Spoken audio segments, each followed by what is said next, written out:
आज के सेशन में हम क्या पढ़ेंगे? इलेक्ट्रोकेमिस्ट्री के बारे में पढ़ेंगे, जो हमारा सेकंड चैप्टर है। ठीक है, अब इस चैप्टर के अंदर हमको क्या सीखने को मिलेगा और क्या क्या पॉइंट इंपॉर्टेंट है, एक एक करके डिस्कस करते हैं। सबसे पहला टर्म आता है हमारा इलेक्ट्रोकेमिस्ट्री। ठीक है, इलेक्ट्रोकेमिस्ट्री क्या होता है? तो इसको अगर दो पार्ट में बांट दें, तो एक तो है इलेक्ट्रो और दूसरा क्या है? केमिस्ट्री। ठीक है, और इलेक्ट्रो से आप समझ सकते हो इलेक्ट्रोड, मतलब इलेक्ट्रोड के ऊपर केमिकल का चेंज। ये जो केमिस्ट्री है मतलब एक तरह से केमिकल, इलेक्ट्रोड की सरफेस पे क्या चेंज हो रहा है? केमिकल चेंज हो रहा है। ठीक है, वही आपका क्या है? इलेक्ट्रोकेमिस्ट्री है। इलेक्ट्रोड की सरफेस पे केमिकल चेंज जो होगा वो हम इसके अंदर पढ़ेंगे। इलेक्ट्रोकेमिस्ट्री जो है एक ब्रांच कह सकते हो, एक एरिया कह सकते हो, जिसके अंदर यही चीजें पढ़ी जाती है, इलेक्ट्रोड के ऊपर केमिकल का चेंज। ठीक है, हाँ, जैसे हमारे पास में इलेक्ट्रोड क्या होता है, तो एक मेटेलिक सरफेस है, ये इलेक्ट्रोड है, और इसके ऊपर ये किसी केमिकल के इंटैक्ट में आता है, तो इसके साथ में किस तरीके का व्यवहार होता है या किस तरीके का बिहेवियर होता है, वही फिनोमिना इस चैप्टर के अंदर पढ़ते हैं।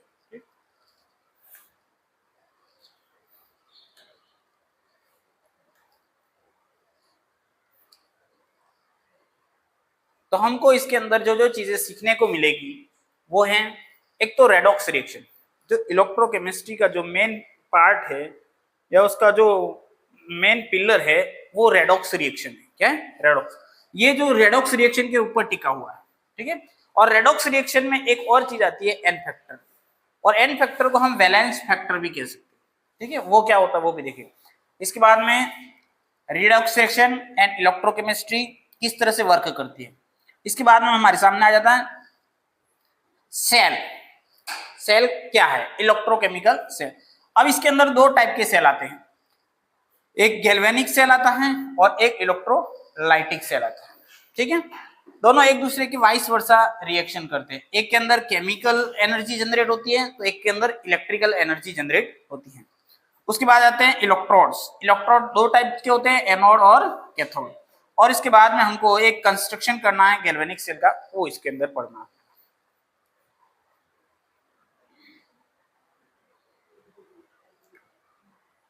तो रेडॉक्स रिएक्शन है क्या? दरअसल तो redox reaction is a type of chemical reaction in which oxidation and reduction take place simultaneously. एक ही जगह पे आपके क्या होगा? ऑक्सीडेशन और रिडक्शन दोनों साइमल्टेनियसली प्लेस करेंगे, वो जगह आपका क्या हो जाएगा? उस टाइप की रिएक्शन को हम क्या कहेंगे? रेडॉक्स के reaction. It involves the transfer of electron between species. ठीक है, यहाँ पे एक छोटा सा एग्जांपल दे रखा है, कॉपर सिल्वर नाइट्रेट के साथ में रखा हुआ है। कॉपर नाइट्रेट बना है और सिल्वर बना है। ये एक अच्छा सा डायग्राम आपको नजर आएगा। ये सिल्वर का सॉल्यूशन है, इसमें हम क्या कर रहे हैं? कॉपर का वायर डाल रहे हैं। तो कॉपर का वायर जैसे इसके अंदर अपन डीप करेंगे तो क्या होगा? ये जो सिल्वर है AgNO3 का सिल्वर, वो तो जाएगा कॉपर के ऊपर। कहाँ जाएगा? कॉपर। और कॉपर जो है वो जाएगा सॉल्यूशन के अंदर। तो सॉल्यूशन आपका क्या हो जाएगा? ब्लू कलर, क्योंकि कॉपर के जितने भी मोस्ट ऑफ सॉल्यूशन क्या होते हैं? Blue colour. सिल्वर जाकर के यहाँ पे डिपॉजिट हो रहा है सेम टाइम पे, और उसी समय पे आपका कॉपर +2 सॉल्यूशन में आ रहा है। ठीक है, तो हम देख सकते हैं silver nitrate plus copper. Copper का वायर रखा था, सॉलिड स्टेट में था। अब दोनों के अंदर देखोगे तो रेडॉक्स रिएक्शन आपको देखने को मिलेगी। एक जगह पे ऑक्सीडेशन होगा और एक जगह पे क्या होगा? रिडक्शन। तो यहाँ पे सिल्वर जो था वो +1 पोजीशन में था, और कहां पे आ गया है? 0 में। तो ये क्या हो गया? आपका रिडक्शन, क्योंकि ऑक्सीडेशन नंबर में क्या हो गया? डिक्रीज हो गया। +1 था, 0 हो गया। ठीक है, उसी समय पे ऑक्सीडेशन, कॉपर 0 था और +2 में आ गया। तो ये कॉपर कहाँ आया है? सॉल्यूशन में। सॉल्यूशन में आने से कहां नजर आ रहा है आपको? ये ब्लू कलर का सॉल्यूशन नजर आ रहा है। ठीक है, और ये जो सिल्वर गया है वो यहाँ पे सॉलिड बन जाएगा इसके वायर के ऊपर जाकर। ठीक है, तो ये बहुत ही शानदार वाला आपको एग्जांपल नजर आ रहा है, जिसमें आप अच्छे से रेडॉक्स रिएक्शन को देख पा रहे हो। ठीक है, दो स्पीसीज हैं, एक तो सिल्वर है और एक कॉपर है। जब देख रहे हो तो कॉपर का वायर इस तरह से नजर आता है, लेकिन कुछ समय के बाद में कॉपर का वायर कुछ इस तरह से नजर आएगा, और उस कॉपर के वायर के ऊपर मोस्ट ऑफ जो आयंस रहेंगे वो किसके रहेंगे, सिल्वर के रहेंगे। सिल्वर आके, लेकिन पहले सिल्वर कहाँ था, सॉल्यूशन में, लेकिन अब इसकी सरफेस पे सॉलिड बन जाएगा, ठीक है। और कॉपर कहाँ आ जाएगा, सॉल्यूशन में, ठीक है। एक्वस सॉल्यूशन का मतलब होता है कि उसके अंदर वाटर है, मतलब अपन सॉल्यूशन को जैसे साल्ट है उसको पानी में डाल रहे हैं तो क्या हो गया, साल्ट का एक्वस सॉल्यूशन हो गया, ठीक है। हाँ, अब रेडॉक्स रिएक्शन के अंदर दो टर्म आए हमारे, ऑक्सीडेशन और रिडक्शन। तो हम पहले ऑक्सीडेशन और रिडक्शन को थोड़ा सा देख लेते हैं।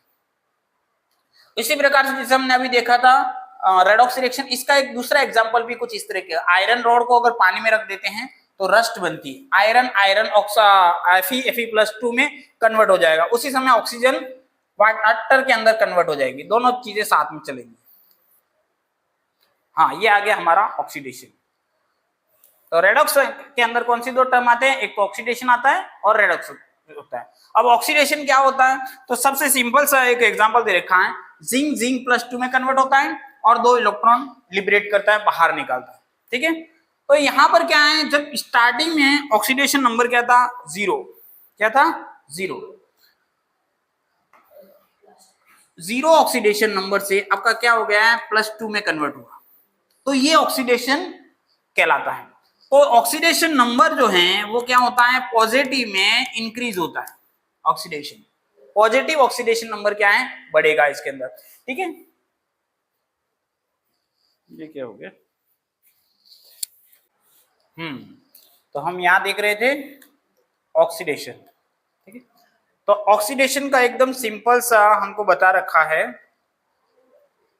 कि ऑक्सीडेशन होता क्या है, ऑक्सीडेशन नंबर में पॉजिटिव इंक्रीमेंट होगा, ठीक है। उसके साथ साथ में ऑक्सीडेशन में क्या होता है, एडिशन ऑफ ऑक्सीजन और रिमूव या सब्सट्रैक्ट ऑफ हाइड्रोजन, ठीक है। ये तीन तो स्पेशल आपका डेफिनेशन होता है, ठीक है। और हमारे जो काम में आने वाला यहाँ पे मेन वो कौन सा है, ऑक्सीडेशन नंबर का इंक्रीमेंट, ठीक है। पॉजिटिव में होगा तो इंक्रीज होगा और नेगेटिव में होगा तो डिक्रीज होगा, ठीक है। यहाँ पे आसानी से देख सकते हैं, Zn+2 में कन्वर्ट हुआ है, पहले 0 में था, न्यूट्रल में माना जाता है तो वो 0 होता है, जैसे ही Zn+2 में हुआ +2 हो गया, तो ये ऑक्सीडेशन है। A process in which there is an increase in the oxidation number of element from the reactant to the product in a chemical reaction is known as oxidation. It can also be defined as the loss of electron. यहाँ पे electron का loss हो रहा है, बिल्कुल। The substance whose oxidation number is increased in a reaction is said to be oxidized. तो ये क्या हो गया, ऑक्सीडाइज हो गया है, ठीक है। इसी तरह से हम रिडक्शन की बात करते हैं, तो रिडक्शन में क्या होता है, ये इलेक्ट्रॉन को गेन करता है, ये देख रहे हैं आप, कॉपर +2 है, 2 इलेक्ट्रॉन को गेन किया और कॉपर में कन्वर्ट हो गया। यहाँ पर रिडक्शन की डेफिनेशन हम इस तरह से भी समझ सकते हैं कि रिडक्शन के अंदर ऑक्सीडेशन नंबर का क्या होगा, पॉजिटिव जो ऑक्सीडेशन नंबर होगा उसका क्या होगा, डाउन होगा, ठीक है। और इसके साथ में ऑक्सीजन का क्या होगा, सब्सट्रैक्शन होगा, और हाइड्रोजन का क्या होगा, एडिशन। तो ये तीन टर्म्स के आधार पे रिडक्शन को हम समझ सकते हैं, लेकिन हमारे यहाँ पे जो टर्म आएगी वो कौन सी है, ऑक्सीडेशन नंबर वाली ज्यादातर। और यहाँ पर हमको गेन ऑफ इलेक्ट्रॉन्स हो रहे हैं, वहां पे लॉस ऑफ इलेक्ट्रॉन हो रहे थे ऑक्सीडेशन के अंदर, और यहाँ पे रिडक्शन में क्या होता है, गेन ऑफ इलेक्ट्रॉन। पहले से ये जो रहेगा आयंस वो सॉल्यूशन फॉर्मेट में रहेगा, क्योंकि आयनिक फॉर्म में है, और आयनिक फॉर्म में वो कहाँ पे रहता है, सॉल्यूशन में रहेगा, इलेक्ट्रॉन गेन करेगा और सॉलिड बन जाएगा, ठीक है। ऑक्सीडेशन और रिडक्शन को हमने देख लिया, उसके बाद में आ जाता है रेडॉक्स रिएक्शन, और रेडॉक्स रिएक्शन ही मेन फ्रेमवर्क है आपका इलेक्ट्रोकेमिस्ट्री का। हाँ, वो भी रेडॉक्स रिएक्शन, वापिस से दोबारा समझा रहा हूँ, ऑक्सीडेशन रिडक्शन हो गया, वापिस से एक बार ऑक्सीडेशन रेडॉक्स को वापिस से बता रहा हूँ, हाँ सिंपल वाला। ये हमारे इलेक्ट्रोकेमिस्ट्री का पार्ट है, मेन पार्ट, ठीक है, और यही इलेक्ट्रोकेमिस्ट्री का मेन फ्रेमवर्क है, ठीक है। तो आप देखोगे इसके अंदर क्या क्या दे रखा है रेडॉक्स रिएक्शन के अंदर, यहां पर हम देख सकते हैं जिंक और कॉपर +2, ये कॉपर +2 एक्वस में है, जिंक क्या है, सॉलिड है, ठीक है। तो ये कॉपर क्या हो जाता है, सॉलिड हो जाता है, और जिंक +2 क्या बन जाता है आपका एक्वस सॉल्यूशन के अंदर आ जाता है। हाँ यहाँ पे आ गया, ये प्रिंटिंग मिस्टेक हो गया है, इसको इधर जाना, ठीक है। तो ये दोनों काम साथ हो रहे हैं, जिंक +2 में कन्वर्ट हुआ ऑक्सीडेशन, कॉपर +2 कॉपर में कन्वर्ट हुआ रिडक्शन, और दोनों साइमल्टेनियसली साथ ही चल रहे हैं एक ही जगह पे ऊपर, ठीक है। इसलिए ये किसका एग्जांपल हो गया, रेडॉक्स रिएक्शन का। A reaction in which both reduction and oxidation take place simultaneously is known as redox reaction. In reaction, oxidation and reduction are always inseparable. If oxidation take place, reduction must take place in reaction and vice versa because each depends on other. एक दूसरे के ऊपर dependable है, ठीक है, और इनको separate नहीं किया जा सकता, और एक ही जगह के ऊपर दोनों प्लेस करेंगी।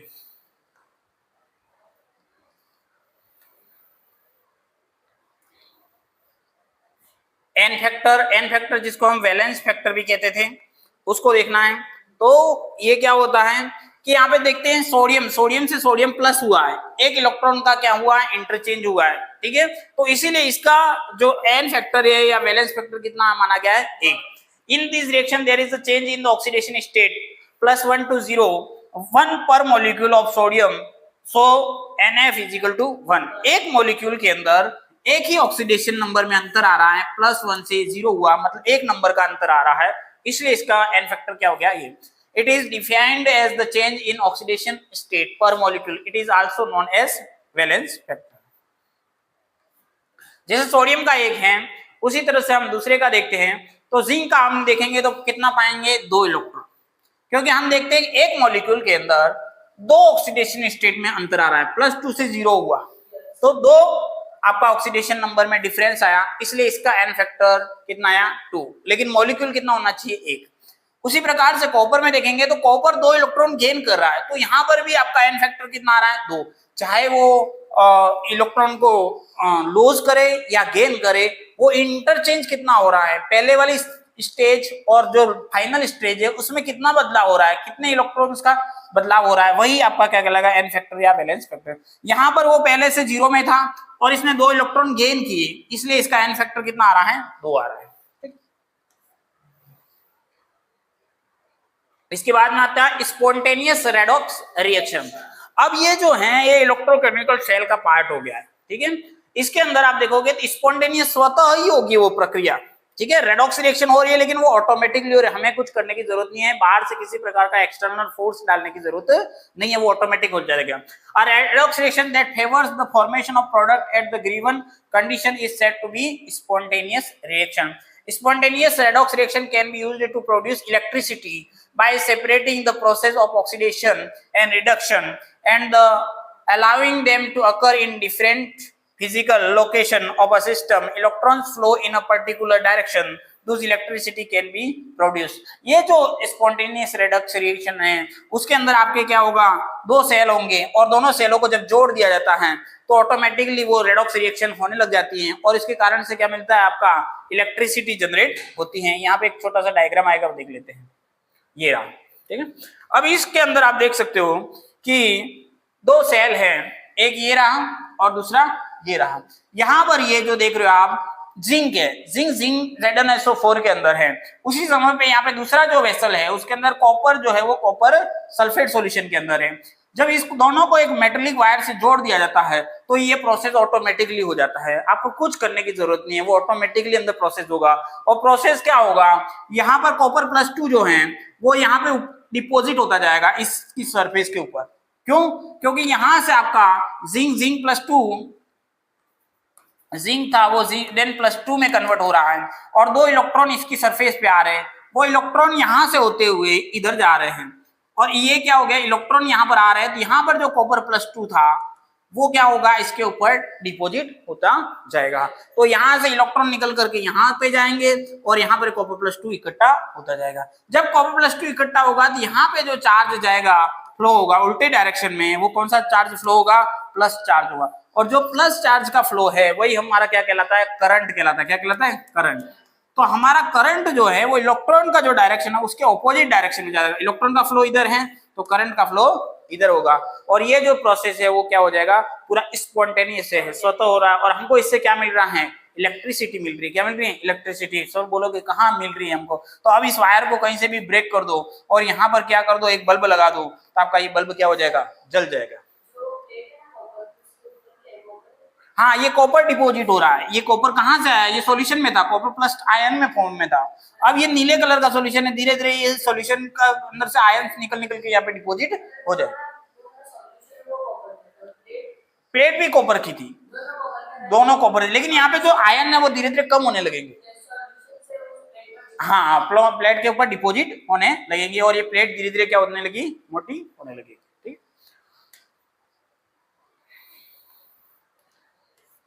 तो ये हमारा हो गया एक इलेक्ट्रोकेमिकल सेल है।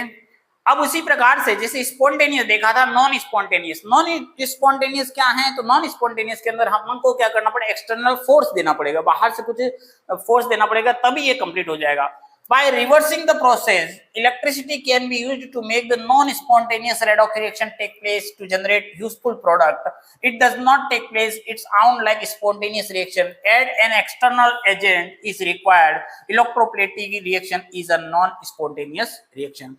यहाँ पर नॉन स्पॉन्टेनियस को करना है तो अपन स्वतः नहीं होगा, बाहर से आपको क्या करना पड़ेगा, एक्सटर्नल फोर्स लगाना पड़ेगा, क्योंकि आपको कोई यूजफुल प्रोडक्ट जनरेट करने हैं। जैसे हम देख सकते हैं इलेक्ट्रोप्लेटिंग, जिस तरह से हम सामान्यतः 10वीं में पढ़ा था कि कॉपर के कोई ऑर्नामेंटल से उसके ऊपर अपन को सोने की परत चढ़ानी है, ठीक है, तो वो इस तरीके से हो सकता है। और ये इलेक्ट्रोप्लेटिंग वाला जो प्रोसेस है वो नॉन स्पॉन्टेनियस का एग्जाम्पल है। यहाँ पे हम आसानी से इसको देख सकते हैं। तो यहाँ पे आपको वही सेल दिखाई दे रहा है, जिंक प्लस 2 जिंक क्या वो ZnSO4 में कॉपर सल्फेट के अंदर, ठीक है।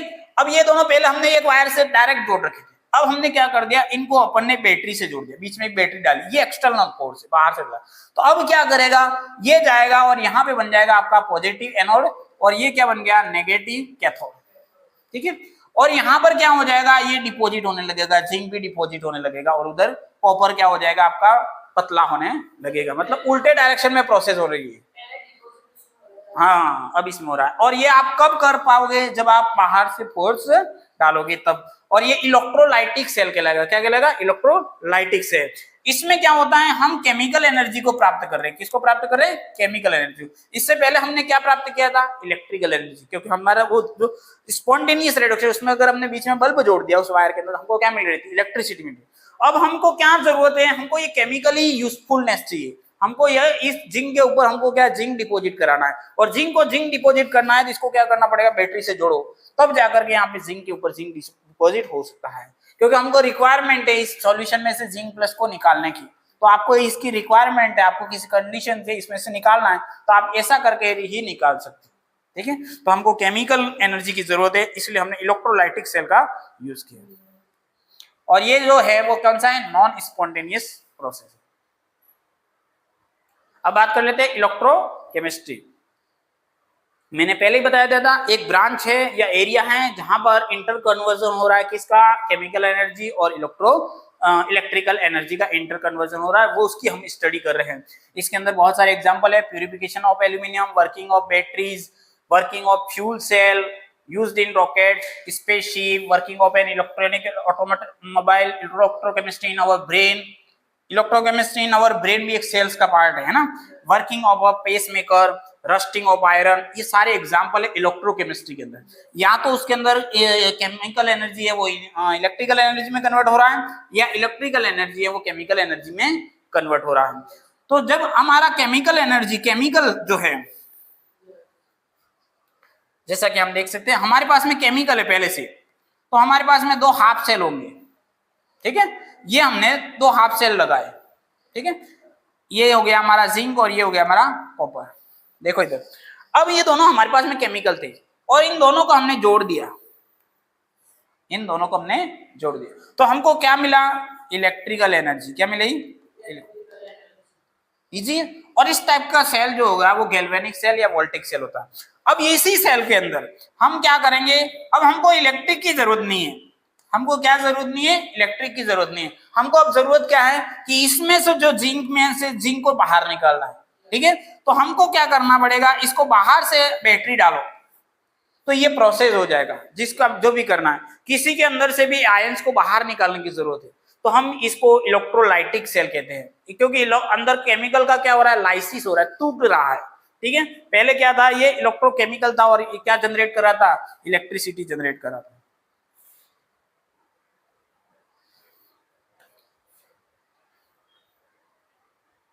Next, electrochemical cell.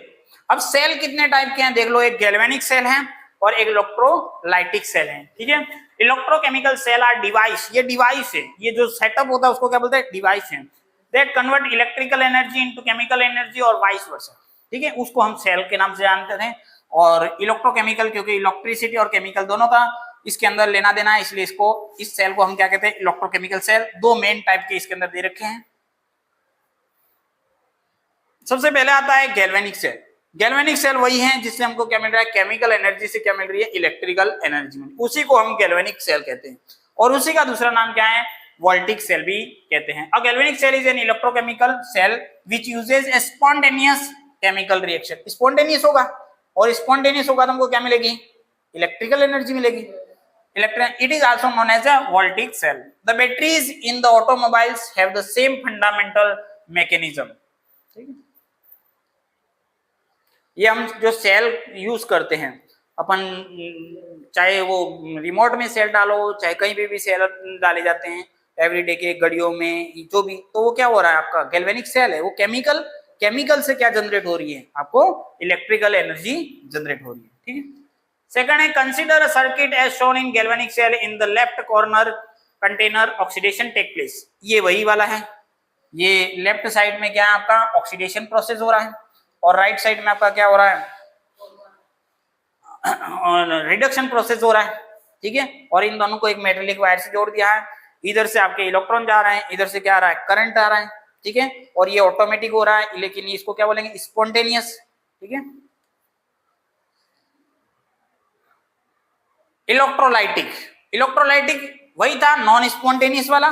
वही सेल रखो, उसके अंदर क्या डाल दो, बैटरी, बाहर से फोर्स डालो और आपको जिस तरीके का केमिकल चेंजेस चाहिए वो हम प्राप्त कर सकते हैं। यहां तक तो मैंने तुमको पहले भी पढ़ा दिया है ना, कोई बात नहीं, रिपीट। अब यहाँ पे देख रहे हो हमने ये बैटरी रखी है और वापिस से इस प्रोसेस को किया। हाँ, ये वर्किंग प्रिंसिपल दे रखा है। जिंक रॉड, इसको हम क्या कहते हैं, एनोड कहते हैं। क्या कहते हैं, एनोड। अब एनोड और कैथोड का एक छोटा सा फंडामेंट फैक्ट समझ लो, एनोड और कैथोड का। एनोड पे हमेशा क्या होगा, आपका ऑक्सीडेशन होगा। क्या होगा, ऑक्सीडेशन। हाँ, एनोड नहीं, प्लस माइनस से याद नहीं रखना, ऑक्सीडेशन होगा, ये बात पक्की है। प्लस माइनस चेंज हो जाएंगे, प्लस माइनस क्या है, चेंज हो जाएंगे, लेकिन ऑक्सीडेशन होगा वो कंफर्म है। ठीक है, अब ये लेफ्ट में होगा, राइट में होगा, वो भी चेंज हो सकता है, लेकिन ऑक्सीडेशन हमेशा होगा, चाहे सेल कोई सा भी हो, चाहे वो गैल्वेनिक सेल हो, चाहे इलेक्ट्रोलाइटिक सेल हो, होगा। इसके ऊपर क्या होगा, ऑक्सीडेशन ही होगा। ऑक्सीडेशन किसको बोल रहे हैं, जैसे जिंक से जिंक +2 में कन्वर्ट हुआ, तो यही प्रोसेस होगा हमेशा। ठीक है, दूसरा एलिमेंट चेंज हो सकता है, जैसे यहाँ पे सोडियम था तो सोडियम किस में कन्वर्ट होगा, सोडियम प्लस में। ठीक है, कॉपर होगा तो क्या हो जाएगा, कॉपर +2 में। तो ऐसा ही फिनोमेना होगा जिसमें ऑक्सीजन नंबर बढ़ेगा, तो वो क्या हो गया आपका एनोड। एनोड पे ऑक्सीडेशन होगा और कैथोड पे हमेशा क्या होगा, रिडक्शन होगा। इसके ऊपर प्लस हो या माइनस हो वो मायने नहीं रखता है। ठीक है, वो आपका डिपेंड करेगा सिचुएशन के ऊपर। ठीक है, इस तरह। यहाँ पे कॉपर देख रहे हो, कॉपर सल्फेट के अंदर, कॉपर सल्फेट का सॉल्यूशन हमेशा कैसे तरह का हो रहता है, मोस्टली ब्लू कलर का होता है। ठीक है, यहाँ पे जिंक +2 में। अभी देखोगे समय के साथ में तो कॉपर +2 कहाँ पे जाएगा, इसके ऊपर डिपोजिट हो जाएगा, होगा, क्योंकि यहाँ पे इलेक्ट्रॉन आ रहे हैं यहाँ से वायर से, और ये +2 है, प्लस को कहाँ जाना है, माइनस चाहिए। क्यों, माइनस होकर के ये न्यूट्रल हो जाता है, हर कोई अपने आप को न्यूट्रल करना चाहता है, मतलब आयंस के फॉर्म में है तो वो एक तरह से एक्साइटेड फॉर्म में है, और कोई भी एक्साइटेड फॉर्म में ज्यादा देर तक रहना नहीं चाहता, एक्साइटेड से वो न्यूट्रल पे चला जाएगा। और यहाँ पर तो कंडीशन ऐसी है कि अब इसको जिंक Zn जो था वो Zn+2 में कन्वर्ट हुआ है सॉल्यूशन के अंदर, तो यहाँ पे उसके इलेक्ट्रॉन जनरेट हुए हैं और वो इलेक्ट्रॉन इधर से इधर जा रहे हैं, और यहाँ पे प्लस चार्ज का फ्लो, प्लस चार्ज का जो फ्लो है जैसे नेगेटिव है, नेगेटिव का उल्टा क्या होता है? पॉजिटिव। पॉजिटिव का जो फ्लो है वो क्या कहलाता है? आपका करंट कहलाता है।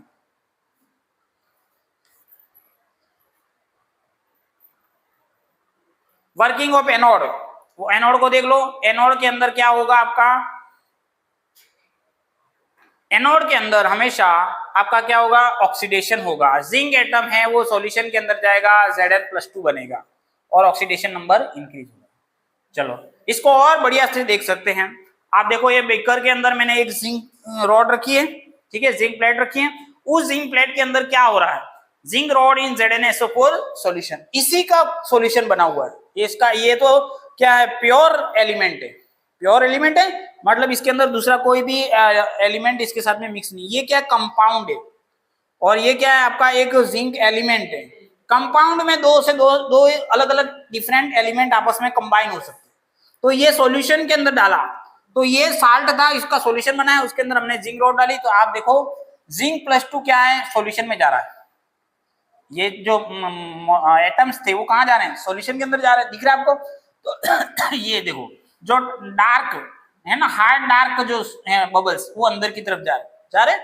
तो ये क्या हो रहा है? Zn+2 के अंदर कन्वर्ट हो रहा है। जिंक एटम बिकम्स Zn+2, ठीक है। ऑक्सीडेशन साफ दिखाई देता है। प्लेट के अंदर धीरे धीरे क्या हो जाएगा? कम होगा।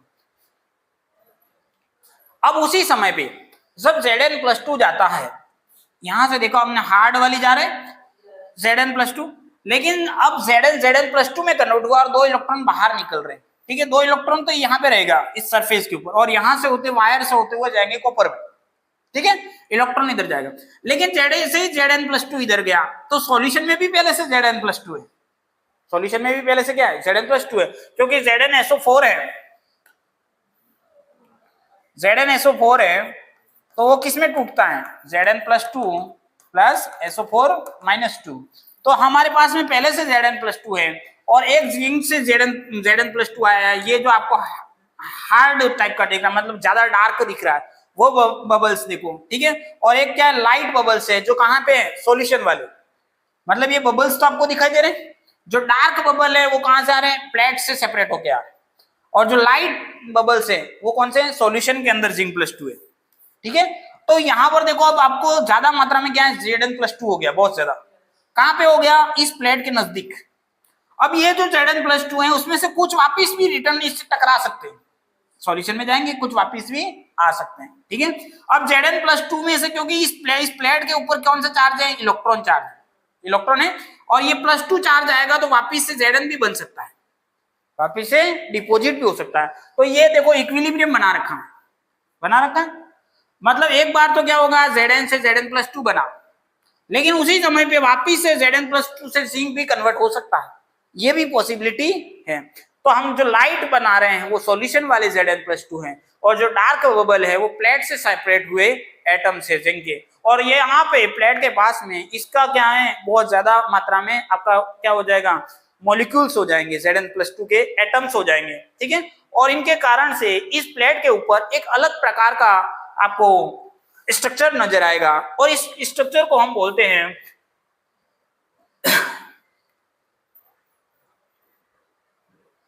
Double layer, electrical double layer बोलते हैं। ये जो स्ट्रक्चर बन रहा है उसको हम क्या बोलते हैं? Electrical double layer structure.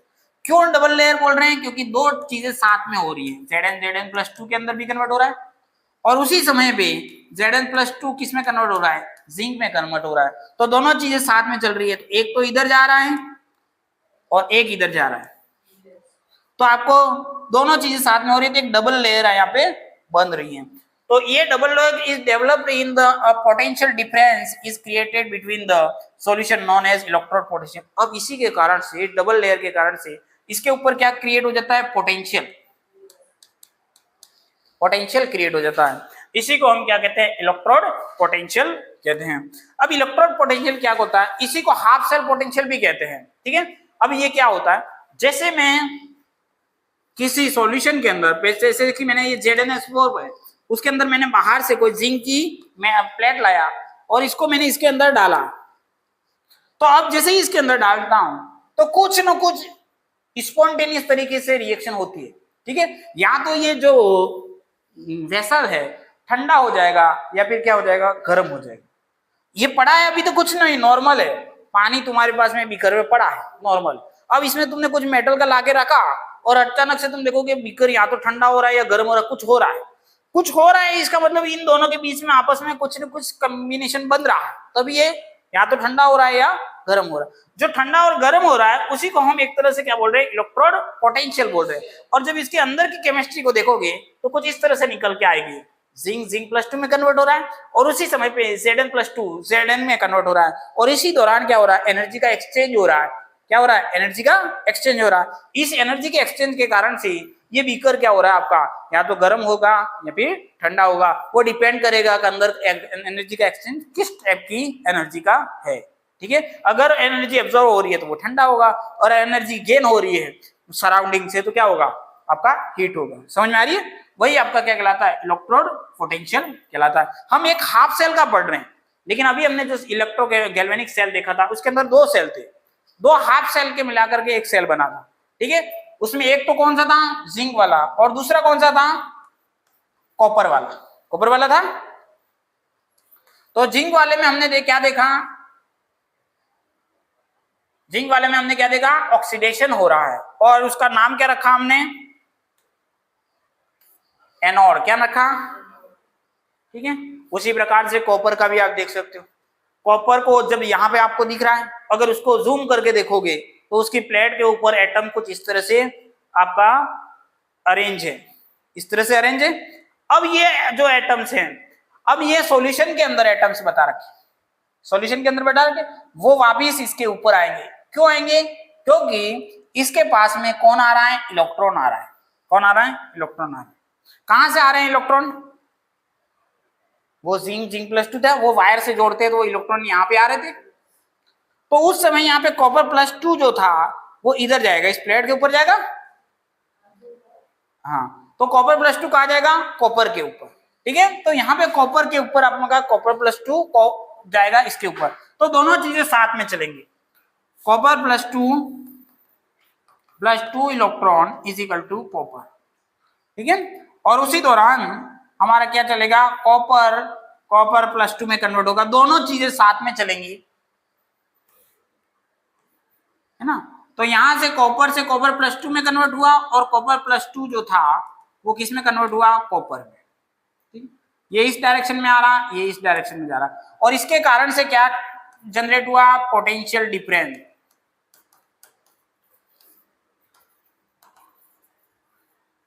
Potential difference generate हुआ। ठीक है, इसी को हम पोटेंशियल कहते हैं, हाफ सेल पोटेंशियल भी इसको कह सकते हैं। ठीक है,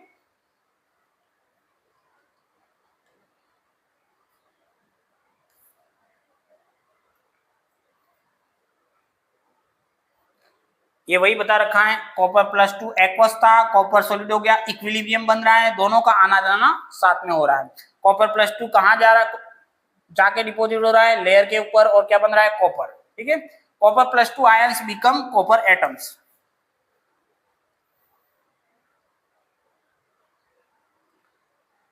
So we can say that the concentration of sulfate minus ion is increasing in the solution, and the solution is getting more and more populated with negative charges. Due to this, when copper+2 ions want to get deposited further, they are strongly dragged by the more negative ions that are already present in the solution. Hence, it hinders the process. An electrical double layers is developed in the system. A potential difference is created known as electrode potential of cathode.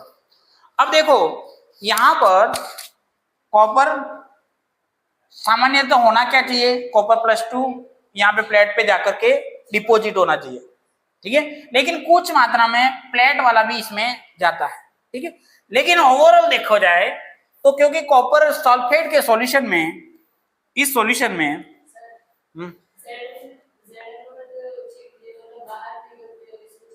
हाँ, इसमें deposit होते हैं और उसमें क्या होते हैं, बाहर निकलते हैं।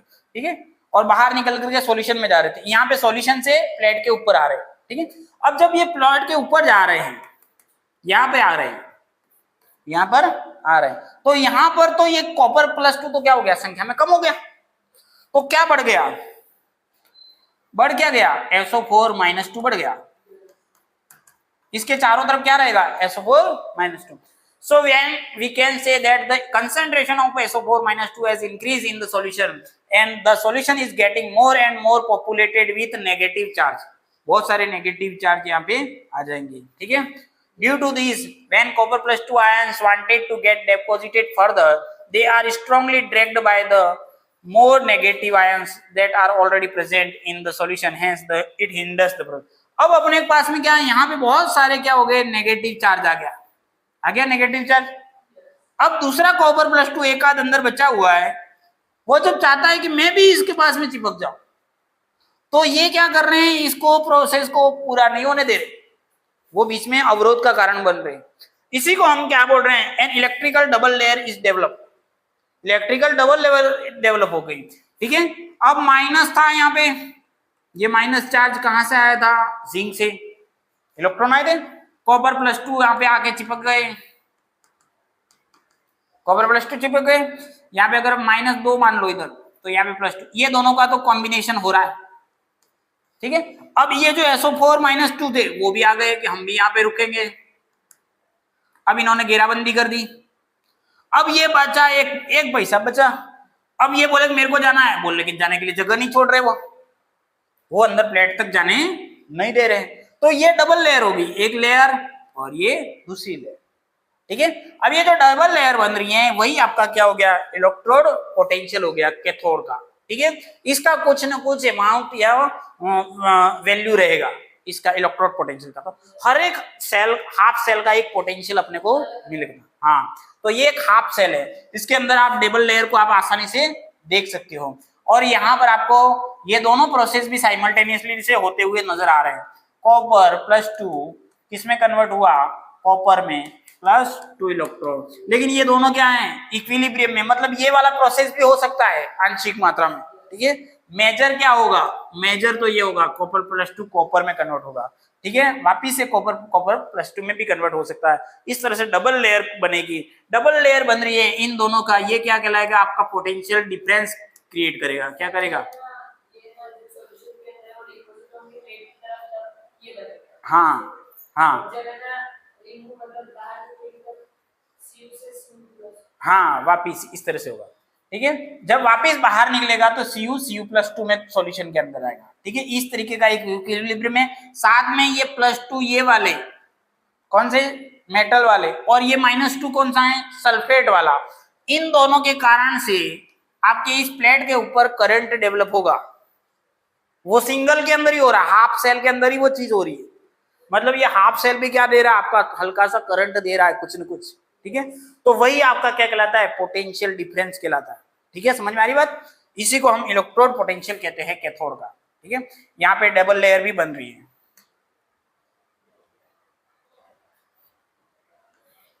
डायनेमिक इक्विलिब्रियम क्यों गया, क्योंकि ये बदलता रहता है. गैल्वेनिक सेल, अब गैल्वेनिक सेल हमने पहले से पढ़ रखा है, वही है. और स्पॉन्टेनियस रेडॉक्स रिएक्शन होगी, is used to produce electricity. हम इलेक्ट्रिसिटी प्रोड्यूस करें. The most popular galvanic cell is the Daniell cell. ये मोस्ट पॉपुलर है. हम अपने फिजिक्स के अंदर, फिजिकल केमिस्ट्री के अंदर एक्सपेरिमेंट करते हैं तो क्या करते हैं, एक व्हाइट कलर का आपका डब्बा रहेगा, उसके अंदर हम साल्ट डाल देते हैं और ये 2 रोडे डालते हैं और आसानी से हम electric process. Having an anode of zinc and a cathode of copper. It is build by 2 electrodes. दोनों हाफ इलेक्ट्रोड्स को बनेंगे. ये वाला हाफ इलेक्ट्रोड, ये हाफ इलेक्ट्रोड, ये, ठीक है. कॉपर है वो कॉपर सल्फेट में, जिंक है वो जिंक सल्फेट में, और दोनों को कनेक्ट कर देंगे. एक चीज आती है साल्ट ब्रिज, जो दोनों को कनेक्ट करती है. गैल्वेनिक सेल ये पूरा आपको बता रखा है. वो पहले से जिस तरह से मैंने समझा रखा था, मेटेलिक वायर से जोड़ो और आपको क्या मिलेगा, इलेक्ट्रिसिटी प्रोड्यूस होगी. यहाँ पे बीच में इन दोनों को क्या कर रहा है, साल्ट ब्रिज होता है जो कनेक्ट करता है. तो यहाँ पे साल्ट ब्रिज का भी आपका फंक्शन आ जाएगा. एक तो ये सेल को कंप्लीट करता है, सेल सर्किट को पूरा कंप्लीट. जब तक सेल नहीं होगा, ये नहीं होगा तो ये नहीं चलेगा, ये भी ध्यान रखना. क्योंकि यहाँ से जो आयन से, जैसे SO4- यहाँ पे ज्यादा हो गए थे, तो वो SO4- यहाँ से होते हुए इधर आ जाएगी. यहाँ पे बहुतायत में हो गए. जैसे इलेक्ट्रॉनिकल डबल लेयर नहीं बोला था मैंने कि यहाँ पे इलेक्ट्रिकल डबल लेयर बनेगी, और वो एक बात जो बचा हुआ है उसको अंदर नहीं जाने देगा, लेकिन उसको जाने देने के लिए यहाँ से SO4 को अपन इधर ले लेते, तो यहाँ पे वापिस से क्या हो जाएगा, SO4-2 की कमी हो जाएगी और वो सारे कॉपर इसके ऊपर आ सकेंगे और ये जो प्रोसीजर है वो लंबे समय तक चलता रहेगा। तो ये केवल क्या करता है, केवल आयन को जाने देता है, सारा चीजें सब मटेरियल नहीं जाएगा, ठीक है। इसमें पर्टिकुलर आपको एनायंस को जाने देना है, एनायंस को कैटायंस को जाने देना है, तो कैटायंस को, कैटायन का मतलब पॉजिटिव चार्ज और एनायंस का मतलब negative charge. The redox reaction is involved is as follows, ठीक है। The overall reduction can be imagined an oxidation reaction is one half cell and reduction reaction in another half cell, and each of these reaction, oxidation and reduction, are known as half cell reaction। ये एक वाला को half cell reaction इसको बोलेंगे, half cell reaction इसको बोलेंगे। Zinc +2 के अंदर, कॉपर +2 ने 2 इलेक्ट्रॉन दिए कॉपर के अंदर, दोनों क्या है, हाफ सेल है, ठीक है। The zinc rod is essentially converted into Zn+2 ion and the copper +2 ions are deposited at the copper। अब इलेक्ट्रोड दो टाइप के हैं, एनोड और कैथोड, ये हमने पढ़ रहे हैं। Electrodes are subdivided into the following types based on whether half cell reaction take place on the electrode, is reduction और ऑक्सीडेशन। अब अपन ने एक डीप किया किसी प्लेट को सॉल्यूशन के अंदर, अब अपन देखेंगे उसके अंदर ऑक्सीडेशन हो रहा है या रिडक्शन हो रहा है। ऑक्सीडेशन हो रहा है तो वो एनोड के अंदर जाएगा और रिडक्शन हो रहा है तो क्या होगा, कैथोड। वो ऑटोमेटिकली क्या हो रहा है उसके अंदर, ठीक है। Anode, it is the electrode in which oxidation take place. So the zinc electrode from which Zn is getting oxidized is an acting as anode.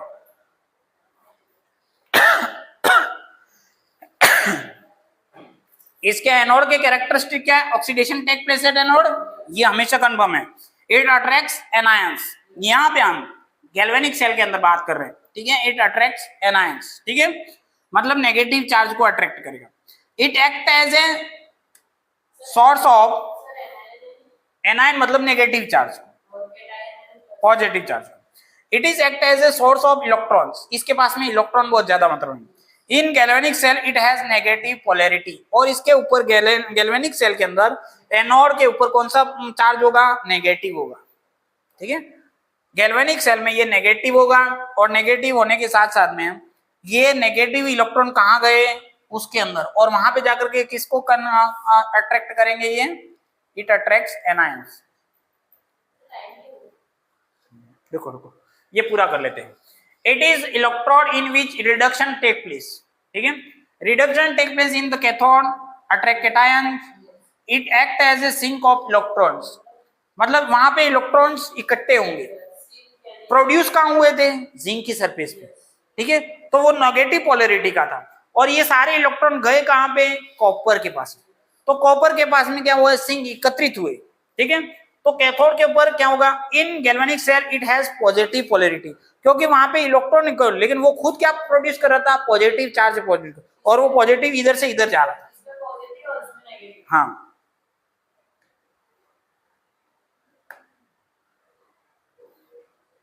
Polarity change from electrolytic cell, यही मैं बोल रहा था कि प्लस माइनस को आपको ध्यान में नहीं रखना है, वो चेंज हो सकता है।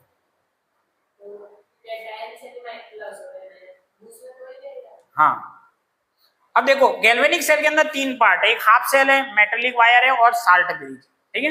हाफ सेल अपन ने देख लिया, ये इस टाइप का हाफ सेल इधर है, हाफ सेल इधर है, इधर आपका जिंक का है पार्ट है और इधर क्या है, कॉपर का पार्ट, ठीक है। अब इन दोनों को अपन जोड़ देंगे, तो ये दोनों को जोड़ दिया, ठीक है। तो ये हमारा क्या बन गया, कंप्लीट सेल बन गया। इसके साथ में हमको यहाँ पे क्या डालना पड़ेगा, एक साल्ट ब्रिज डालना पड़ेगा। साल्ट ब्रिज क्या करेगा, इसमें एनायंस या कैटायंस की मात्रा बढ़ जाती है तो उसको क्या कर देता है, इधर से उधर ले जाता है ताकि बैलेंस बना रहे। हाँ, ये वायर कहीं से भी जोड़ो, वायर को क्या है, वायर तो घुमा फिरा के लंबा करो, यूं पूरा करके, कोई दिक्कत नहीं, ठीक है। ये तो हमारे डायग्रामेटिकली फेवर होना चाहिए, ठीक है। तो हम देख रहे हैं यहाँ पे जिंक के ऊपर नेगेटिव चार्ज आया था, ठीक है, और इसकी पोलैरिटी क्या होती है, नेगेटिव होती है। इसमें गैल्वेनिक सेल के अंदर होता क्या है, ऑक्सीडेशन होता है, ठीक है। और जब यहाँ पे नेगेटिव का सिंक कहाँ होता है, यहाँ पे सिंक होता है, बहुत सारा नेगेटिव इकट्ठा होता है, लेकिन ये खुद क्या प्रोड्यूस कर रहा है, प्लस प्रोड्यूस कर रहा है, क्योंकि कॉपर +2 इसके ऊपर जा रहा है कॉपर +2, तो पॉजिटिव चार्ज, तो ये जो आपका कैथोड है वो पॉजिटिव हो गया और आपका एनोड क्या हो गया, नेगेटिव हो गया, ठीक है। सिंक ये हो गया। अब ये क्या करेगा, आपका जो कैथोड होता है वो पॉजिटिव आयंस को अट्रैक्ट करता है, ठीक है, और नेगेटिव ये जो था इसको किसको कर रहा था, एनायंस को अट्रैक्ट कर रहा था। मेटेलिक वायर कौन सा हो गया, ये वाला जो दोनों को जोड़ने का काम करता है। हाफ सेल कौन से हो गए, ये दोनों हाफ सेल हो गए। साल्ट ब्रिज क्या हो गया, ये बीच में अपन ने इसके साल्ट ब्रिज क्या करता है, कनेक्ट करना। इसके अंदर KCl K2SO4 इस टाइप के सॉल्यूशन अंदर रखे जाते हैं, बीच में भरे जाते हैं, और वो क्या करते हैं, केवल स्पेसिफिक आयंस को ही अंदर बाहर करते हैं, बाकी सारे मटेरियल को अंदर बाहर नहीं करते। और ये क्या करते हैं, बैलेंस करने का काम करते हैं। अगर अचानक से तुम साल्ट ब्रिज को निकाल दोगे तो थोड़ी देर बाद सेल बंद हो जाएगा, ठीक है।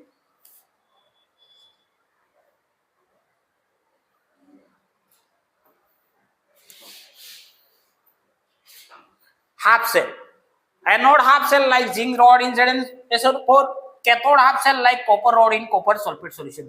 A half cell is a setup consisting of an electron, anode or cathode dipped in its salt solution involving either oxidation or उसी के साल्ट के अंदर जो जिंक है तो जिंक का साल्ट होगा, कॉपर होगा तो कॉपर का साल्ट होगा, उसके अंदर डिप करके रखेंगे। हाफ सेल रिएक्शन आपको यहाँ पे दिख रही है, जिंक जिंकेडियन +2 2 इलेक्ट्रॉन क्या कर रहा है, लूज कर रहा है, कॉपर +2 2 इलेक्ट्रॉन गेन कर रहा है। ये रिडक्शन हाफ सेल है, ये ऑक्सीडेशन हाफ सेल है, ये एनोड है, ये कैथोड है, ठीक है।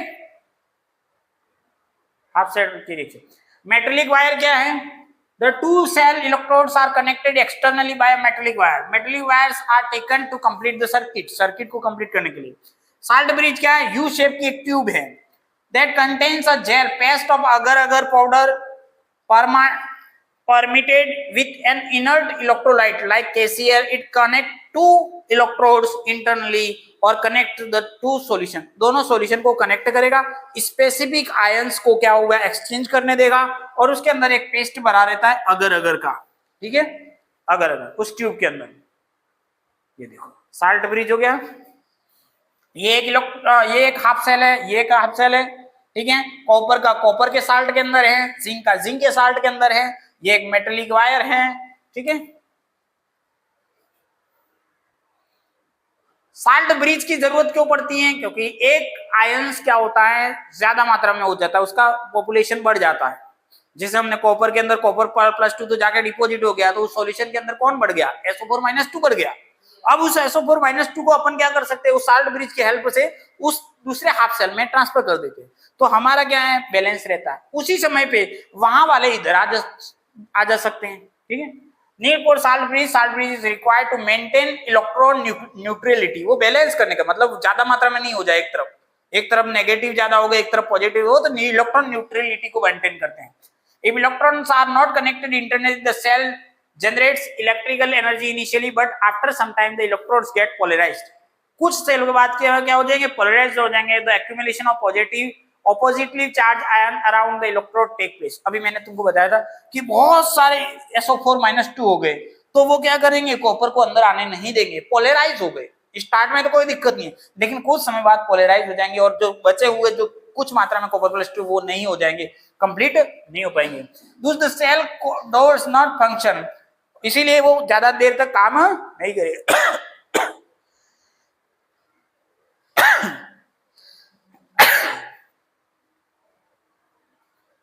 In general, the salt bridge electrolyte cations migrate towards the cathode and anions migrate towards anode. Anion किधर जा रहे हैं, एनोड की तरफ। कैटायन कहाँ जा रहे हैं, कैथोड की तरफ। And polarize some of the positively charged ions in the solution towards themselves.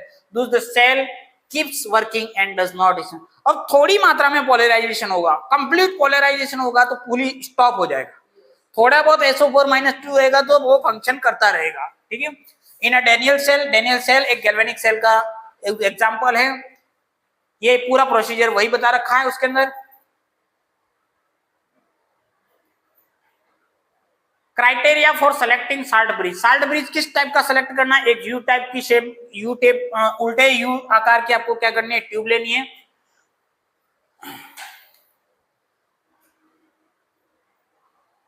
The electrolyte should consist of cations and anions having the same mobility. वो सेम लेवल की मोबाइलिटी होनी चाहिए, मतलब वो जितनी तरीके से मूवमेंट करता है, उसके अंदर जो सॉल्यूशन उस पेस्ट भरते हैं अपने, उस यू ट्यूब की शेप की जो ट्यूब है उसके अंदर एक अगर अगर का पेस्ट भरते हैं, उसके साथ में एक केमिकल भरते हैं, वो जो केमिकल के अंदर एनायंस और कैटायंस है उसकी मोबाइलिटी और जो सॉल्यूशन के अंदर मोबाइलिटी है दोनों सेम होनी चाहिए, मोमेंट है ना। जैसे मैं बात कर लूं कि मेरे पास में ये क्या है, एक साल्ट ब्रिज है, ठीक है, ये उल्टे यू आकार का है, इसके अंदर मैंने कौन सा पेस्ट है, आकार आकार का पेस्ट है, साथ में केमिकल है, केमिकल कौन सा है, KCl हो सकता है और या K2SO4-2 हो सकता है। अब मैंने ये भेजा तो मैंने देखो आपको SO4-2 दिख रहा है और हमारे सॉल्यूशन में भी क्या है, SO4-2 है, तो दोनों की मोबाइलिटी सेम है, ये इधर से इधर जाएगा, इधर से मतलब डिफरेंस नहीं आएगा, ठीक है। इससे क्या है कि कोई एक आयन बहुत तेज गति से जा रहा है तो इधर जाके ज्यादा मात्रा में इकट्ठा हो गया, तो सेम लेवल की मोबाइलिटी होगी, तो ये इजीली कर। They should not react with the ions in the solution, वो दूसरी बात ये सॉल्यूशन के अंदर जो आयंस है उसके साथ में रिएक्शन नहीं करना, क्योंकि SO4 है, SO4 इधर से इधर गया क्या फर्क पड़ता है, ये वाला भी SO4 था, ये वाला भी SO4 था, सेम तरीके का बिहेव करेगा। The electrolyte should not get oxidised और रिड्यूस एट इलेक्ट्रोड, अब जो ये इलेक्ट्रोड निकला चाहे क्ले प्लस या कुछ भी, तो वो उस जगह पे जाके डिपॉजिट नहीं होना चाहिए।